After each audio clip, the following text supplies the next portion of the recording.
Next theorem है हमारे पास एवरी इनफाइनाइट सेट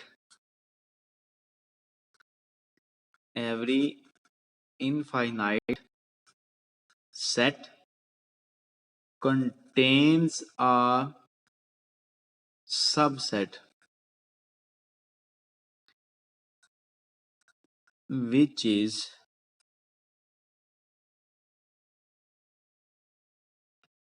डिनोमिनेबल। स्टेटमेंट क्या कह रही है? आपको क्या स्टेटमेंट से समझ आई है?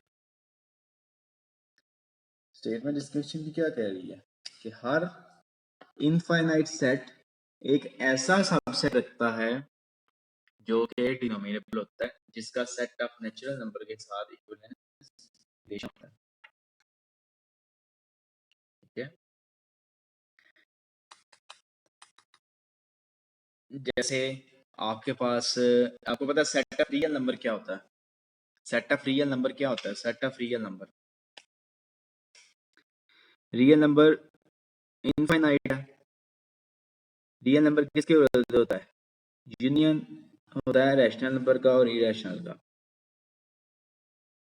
अब देखें आर में ऐसा एक सबसेट है जो डिनोमिनेबल है, क्योंकि क्यू जो है वो सबसेट है आर का और क्यू इक्विवेलेंट है सेट ऑफ नेचुरल नंबर के। ठीक है, समझ रहे हैं स्टेटमेंट क्या कह रही है कि आपके हर इनफाइनाइट सेट में एक ऐसा सबसेट जरूर होता है जो डिनोमिनेबल होता है। तो हमने एज अ जस्ट एग्जांपल के तौर पर देखा कि आर एक ऐसा सेट है जो कि इनफाइनाइट है। ठीक है, और उसमें एक ऐसा सबसेट है जो कि डिनोमिनेबल है, जिसका सेट ऑफ नेचुरल नंबर के साथ इक्विवेलेंस रिलेशन है। बाय थ्योरम हम इसको, इस चीज को सही मान रहे हैं। अब हम प्रूव करते हैं इसका। प्रूव किस तरह करते हैं? Let A be any infinite set. अगर तो ए, ये आपने ध्यान से समझना है, बहुत ही इंपॉर्टेंट क्वेश्चन है। Let A be any infinite set, कि ए आपका क्या है? सेट इनफाइनाइट है। अगर इनफाइनाइट है इसका मतलब है कि ए जो है वो फाइव के बराबर तो नहीं हो सकता, क्योंकि इनफाइनाइट है, उसमें एलिमेंट्स होंगे, फाइव होगा तो वो तो फाइनाइट हो गया। ठीक है, चूज एन एलिमेंट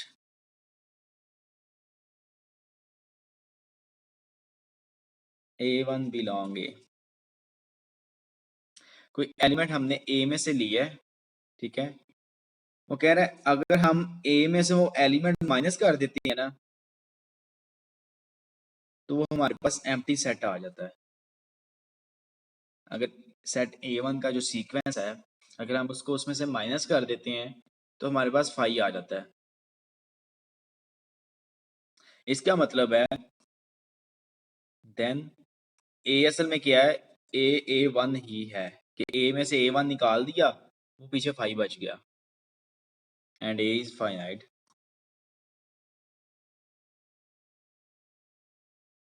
ठीक है, हमने क्या सेट लेके चलना है? हमने सेट लेके चलना है कि आपका जो सेट ए है, मतलब every infinite set contains a subset which is denumerable. पहले तो हम ये शो करवा रहे हैं कि हम जो सेट ले रहे हैं ना वो इनफाइनाइट है, फाइनाइट नहीं है। इनफाइनाइट सेट के लिए हमने किया let A be any infinite set. ठीक है, इसका मतलब है कि ए फाइव नहीं हो सकता, तो फाइव सेट फाइनाइट होता है, इनफाइनाइट नहीं होता। ठीक है, हम कोई एक एलिमेंट चूज करते हैं ए में से और कहते हैं अगर ए में से वो एलिमेंट जो चूज किया वो हम निकाल देना, तो हमारे पास एम्प्टी सेट आता है। अगर तो एम्प्टी सेट आ गया, इसका मतलब कि ए इक्वल उस सेट के क्या है, क्योंकि ए माइनस ये सेट करेंगे तो वो फाइव आएगा। इसका मतलब ए फाइनाइट है, इनफाइनाइट नहीं है। हमें क्या चाहिए? इनफाइनाइट।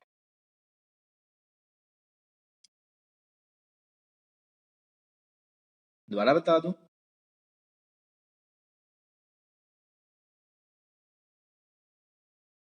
ठीक है, इसका मतलब ए फाइनाइट है, लेकिन फाइनाइट है, choose and A is, recording next नहीं होगी।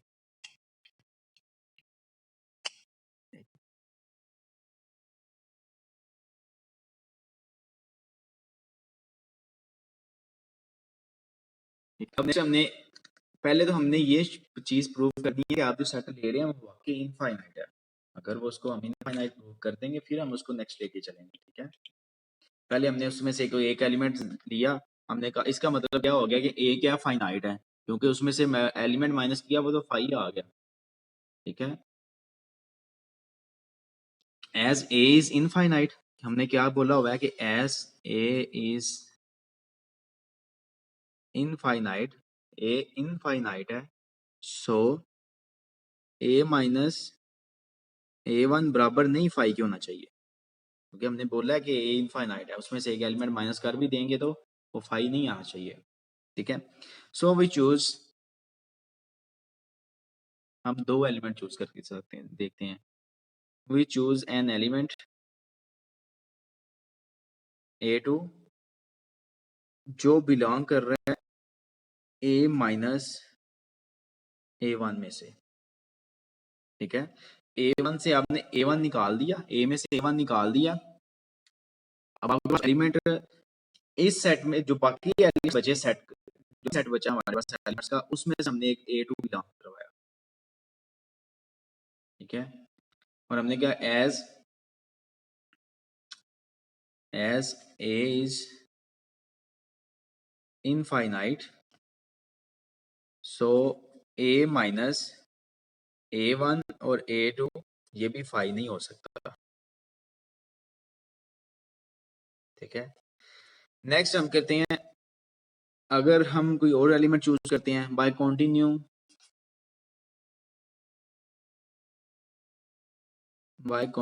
दिस प्रोसेस, कि इसी तरह हम एलिमेंट्स निकालते जाते हैं मुख्तलिफ मुख्तलिफ, this process again and again, ठीक है। We can get a sequence,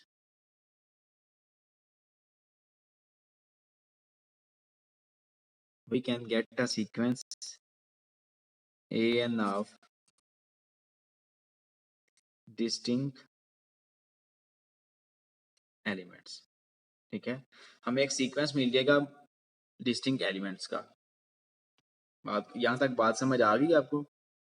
जो नहीं समझ आई मैं उसको रिपीट कर देता हूँ।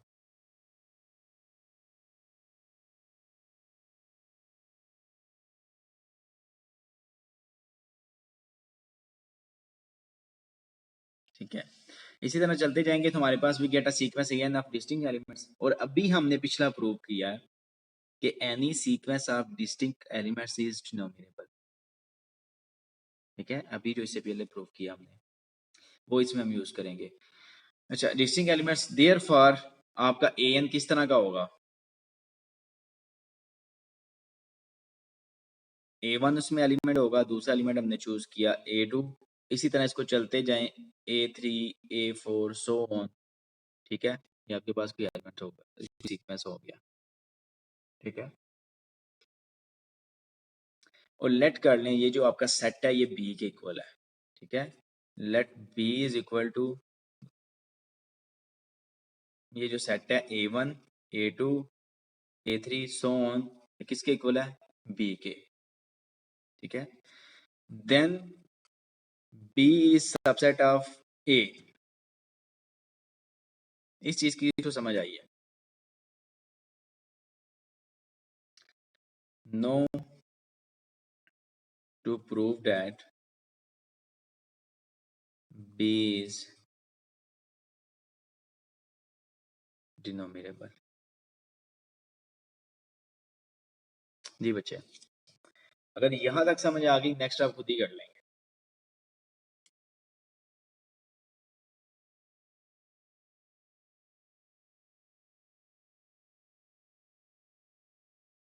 ठीक है, ये आपके पास कुछ सीक्वेंस आया, सीक्वेंस असल में क्या है, वो ए का सबसेट है, ए इनफाइनाइट था हमने लिया, अब ये जो सीक्वेंस आया है बी, ठीक है, ये कुछ सबसेट हमारे पास है, हमने कह दिया कि ये जो सीक्वेंस सारा बना है ना एलिमेंट्स जो इसमें हैं, इसको हमने कोई सेट बी का नाम दे दिया है, ठीक है। बी अब सबसेट हो गया ए का, ये पहली लाइन हो गई, every infinite set contain a subset, मतलब उसमें एक सबसेट है। अब इस सबसेट को हमने डिनोमिनेबल प्रूफ करना है, we have to show that B is denumerable. Denumerable के लिए क्या करेंगे,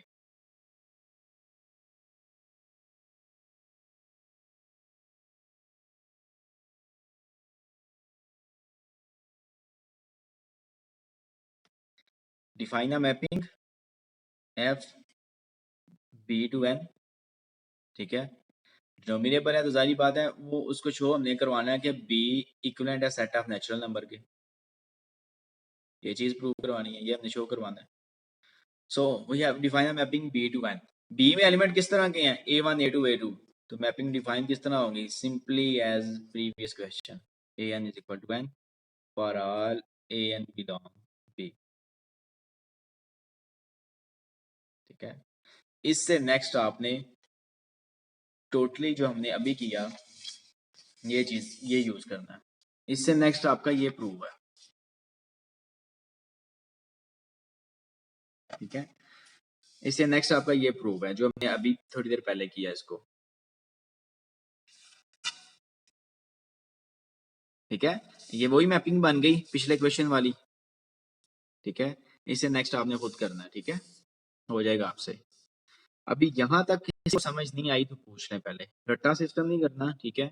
जो चीज नहीं समझ आई वो पूछ लें आप।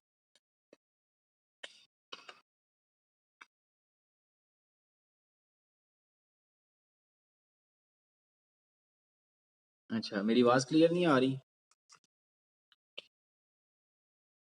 अच्छा, अब देखें वो क्या कह रहा है। हमने असल में ए इनफाइनाइट लिया, हमने उसका कोई सबसेट बनाना है बी, ठीक है। सबसेट किस तरह बनाएंगे, अब हमने ए से एलिमेंट लिया, ठीक है, ए वन भी एलिमेंट लिया ए में से, हमने कहा जी अगर तो एलिमेंट उसमें से माइनस करते हैं हम ए से में वो फाइव आ जाता है, इसका मतलब वो फाइनाइट सेट है, इनफाइनाइट नहीं है। लेकिन हमने क्या लिया, इनफाइनाइट, इसका मतलब है कि वो एम्प्टी नहीं आना चाहिए, ए माइनस ए वन एम्प्टी नहीं है। इसी तरह आप अब ए में से एलिमेंट निकाल दिया, फर्ज करें ए में आपके one two so one element थे, ठीक है, उसमें आपने वन निकाल दिया, पीछे क्या बचे two three four so on. अब आपने कोई दूसरा एलिमेंट लिया टू, अब वन नहीं उसमें इंक्लूड, अब टू थ्री सो ऑन है, ठीक है। नेक्स्ट एलिमेंट आपने टू लिया, अब वो आपके पास है टू जो बिलोंग कर रहा है उस सेट से जिसमें से आपने ए निकाल दिया, जब आपके पास सेट बनेगा ए माइनस, मतलब किसी सेट में से आप कोई एलिमेंट निकालते हो तो जारी बात है वो ए तो नहीं रहेगा, कोई और सेट बन जाएगा बी सी डी जिस जो मर्जी उसको नाम दे लें, ठीक है। अब आपने दूसरा एलिमेंट उसमें से लेना है, ठीक है।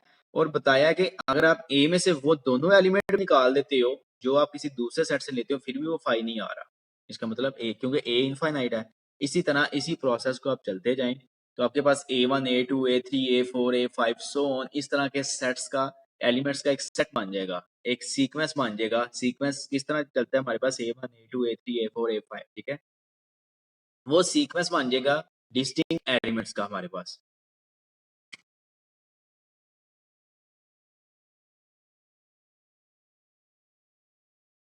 ठीक है। नेक्स्ट आपने इसको खुद करना है as a previous the any sequence of any sequence of distinct element is denumerable. यहाँ तक आपकी मैपिंग डिफाइन हो गई है, ठीक है। नेक्स्ट आप इसको खुद लिख के चलेंगे। नेक्स्ट क्वेश्चन पे चलते हैं। इससे आगे आपने पता क्या जो भी आपकी जो स्टेटमेंट होती है, सो this is bijective, so B is equal to set of natural number, so b is equal to set of natural number then every infinite set contain a subset which is determinable। at the end आपने वो statement भी mention करनी है, ठीक है। इसके बाद हम नेक्स्ट एग्जांपल पे चलते हैं, वो भी एक इम्पोर्टेंट क्वेश्चन है।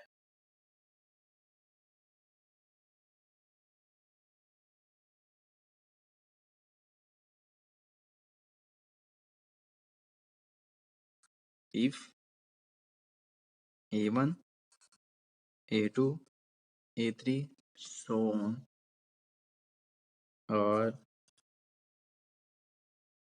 pairwise disjoint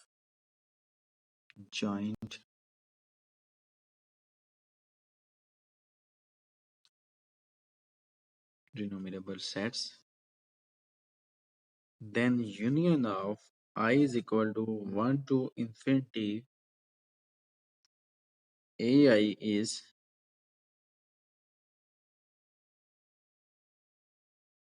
denominable, ठीक है। अगर तो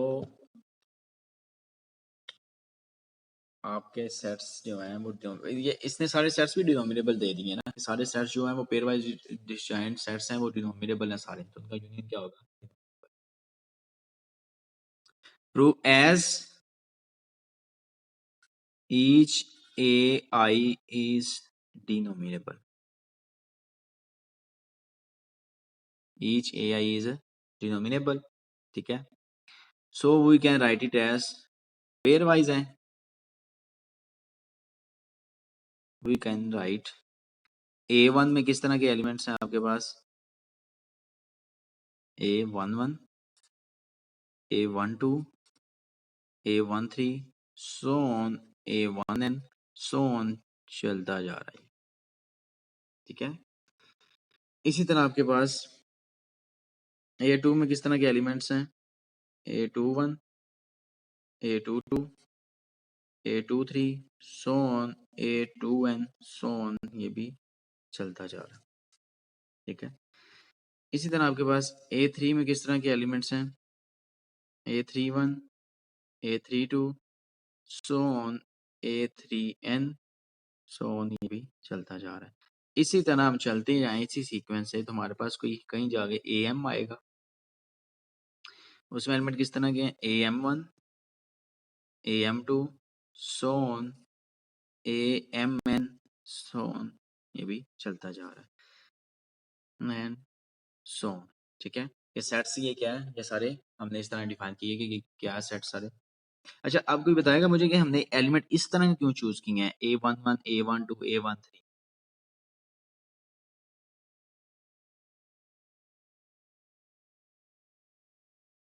अगर इस चीज की समझ आएगी तो नेक्स्ट हम इसकी मैपिंग डिफाइन कर सकते हैं. हमने इसी तरह के ये एलिमेंट क्यों नहीं चूज किए? A1, A2, A3, A4, so on. A11, A12 ही क्यों चूज किया?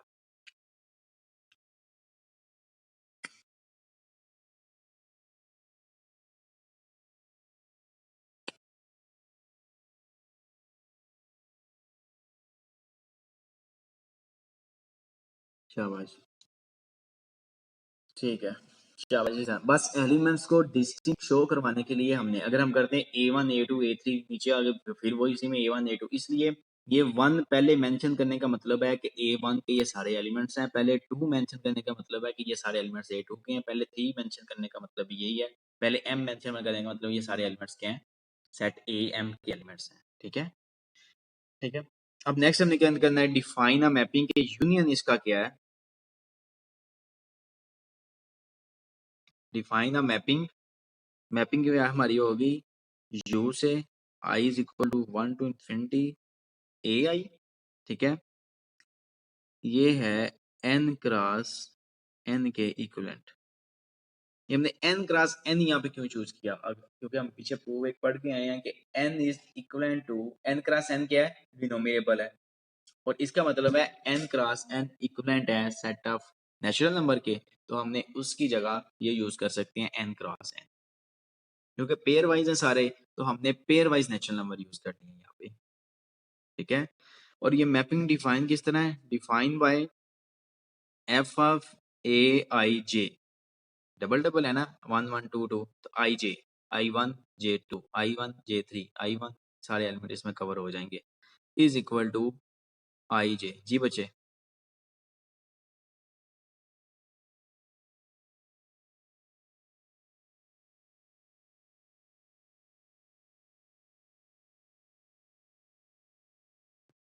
W क्लास W भी आपका जो सेट ऑफ नेचुरल नंबर के इक्विवेलेंट है,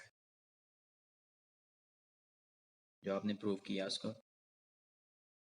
दोनों में से आप किसी के साथ भी करवा सकती हैं, लेकिन बेटर ये है कि आपने इक्विवेलेंट प्रूफ, डिनोमिनेबल प्रूफ करवाना है तो हम नेचुरल नंबर को ही प्रेफर करेंगे, क्योंकि डिनोमिनेबल प्रूफ करवा रहे हैं हम. ठीक है, उससे भी आप करवाएंगे, उसमें भी क्या आएगा? पहला एलिमेंट क्या आएगा, फिर उसके लिए आपको यहाँ पे एक चूज करना पड़ेगा, सेट A0, A0. ठीक है, A0 चूज करना पड़ेगा, जो कि यहाँ पे नहीं है. इसका मतलब सेट ऑफ होल नंबर के साथ आप इसको मैप नहीं करवा सकते, क्योंकि उसमें जीरो होता है. जीरो एलिमेंट यहाँ पे कंसीडर ही नहीं किया जा रहा. हमारा सेट ही शुरू हो रहा है 1 से लेके, 1 से 100 ऑन चल रहा है, ना कि 0 से. अगर हो सकता है मैं आपको क्वेश्चन दूं जो टेस्ट में, उसमें मैं I 0 से इन्फिनिटी और यहाँ पे A0 कर दूं, उसमें आप W क्लास W ही से करवाएंगे, क्योंकि N क्लास N से आप उसमें नहीं करवा सकते.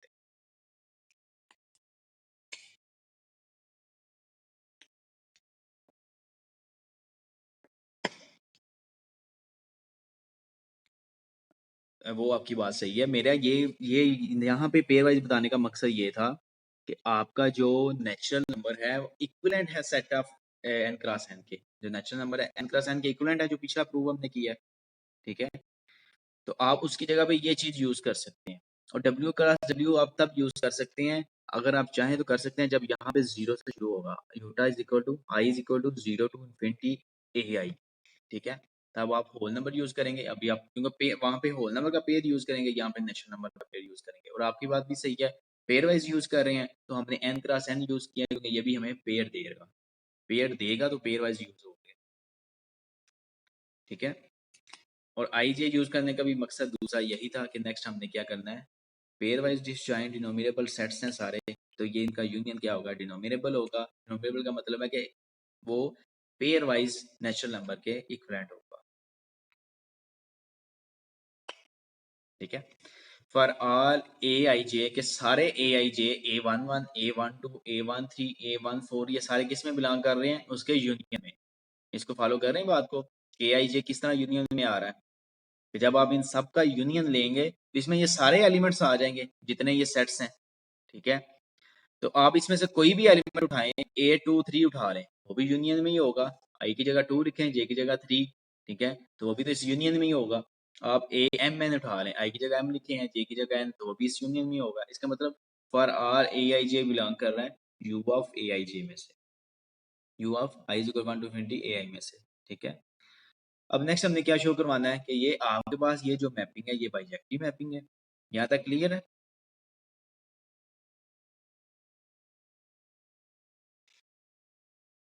बाइजेक्टिव है तो एफ इज 1 टू 1 शो करवाएंगे।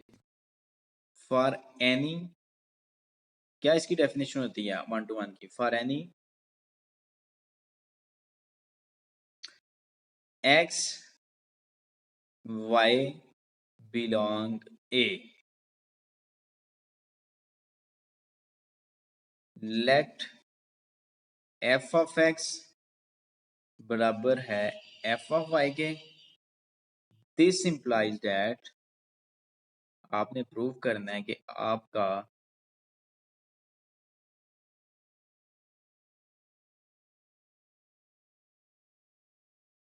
देखिए i is equal m, j is equal n हो गया। दिस इंप्लाइज दैट, हमने प्रूव क्या करना है कि ए जो आपका ए आई जी इक्वल किसके है, ए एम एन के।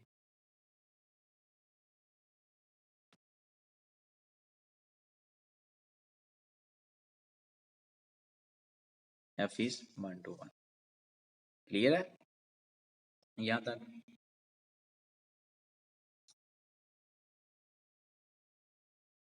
किसको, नहीं नहीं, इसको सब्सक्रिप्ट फॉर्म में नहीं लिखा हमने, वो तो पिछला हमारा क्वेश्चन था। उसको अगर आप उस तरह से नहीं जज कर सकते तो आप इस तरह उसको लिख सकते हैं। उसमें हमारा ये था, अच्छा उस क्वेश्चन को छोड़ो, पहले इसको समझें। इसमें हमने क्या करना है कि a I is equal to M है, जे इज इक्वल टू एन है। अब इस एलिमेंट में आपने पुट करना है कि a I j is equal to a m n. हमने क्या शो करवाना है, इसका क्या मतलब है, to show a I j equal है ए एम एन के। हमने सब्सक्रिप्ट नहीं लिखा, हमने ये बताया कि अगर आप आई की जगह एम पुट करें, आई की जगह यहाँ पे एम पुट करें, जे की जगह यहाँ पे एन पुट करें तो ये इसके इक्वल ही आ रहा है। इसका मतलब ए आई जे इक्वल है ए एम एन के, ठीक है। आप उसको भी इसी तरह से देख सकते हैं। अगर आप वहां पे हमने A N equal A M किया था, यहाँ उसको सब्सक्रिप्ट की तरह देख लें। यहाँ उसको यही करें कि आपने प्रूव क्या करवाना है, A N equal A M, ठीक है। तो एन इक्वल एम है तो इसका मतलब ए एन जो असल में वो ए एन नहीं है, ए एम ही है, कि वो दोनों एलिमेंट क्या है, सेम है, अगर उनके इमेजेस सेम है। F is onto. अब आप पे आज के बर्डन हो जाएगा क्योंकि आज आपके 2 लेक्चर हो गए हैं ये, और इसको कवर करना इतना इजी नहीं होगा। चलिए अब छुट्टियां भी तो हैं बहुत ज़्यादा, मेरे ख्याल से कर लेंगे, हिम्मत करेंगे तो। नेक्स्ट है ओंडू की डेफिनेशन दी है, for any Y belong B. Y हमारा किस शेप में है, आई जे, बी कौन सा है, एन क्रॉस है। For any Y belong B, ठीक है, देयर एग्जिस्ट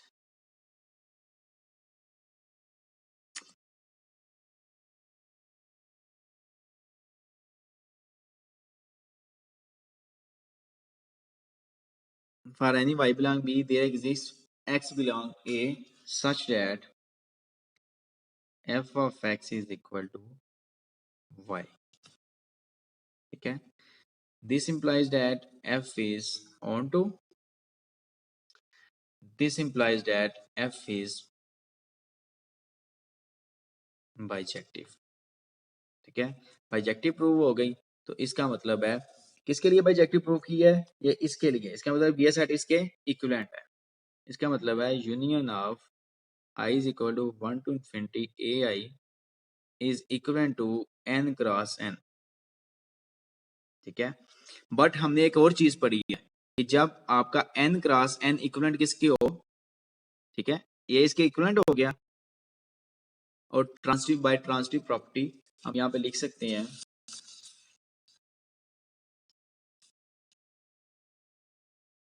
ये चीज इसके इक्वल होगी,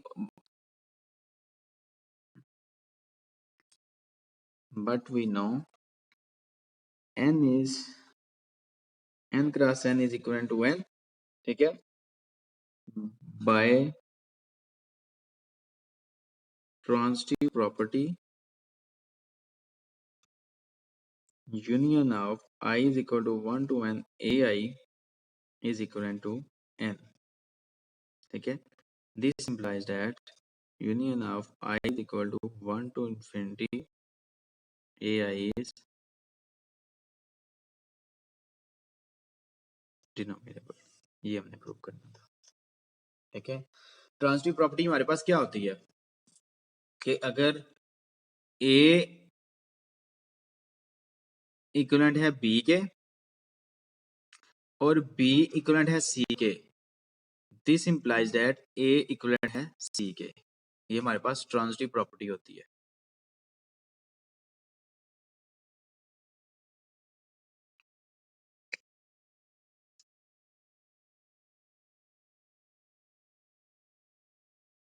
ठीक है, समझ आ गई सारे क्वेश्चन की, फिर रिपीट कर दूं यहाँ से. ठीक है, अब मैं ये आपको ये बता रहा था कि हमने n क्रॉस n क्यों चूज किया, क्योंकि हमें पता है n क्रॉस n इक्विवेलेंट होता है n के. तो अगर हम n क्रॉस n के इसको इक्विवेलेंट प्रूव कर लेंगे तो इसका मतलब ये n के ही इक्विवेलेंट है, यूनियन किसके इक्विवेलेंट हो जाएगा, n के. ये चीज हमने यहाँ पे यूज की है. ठीक है, कवर है इतना.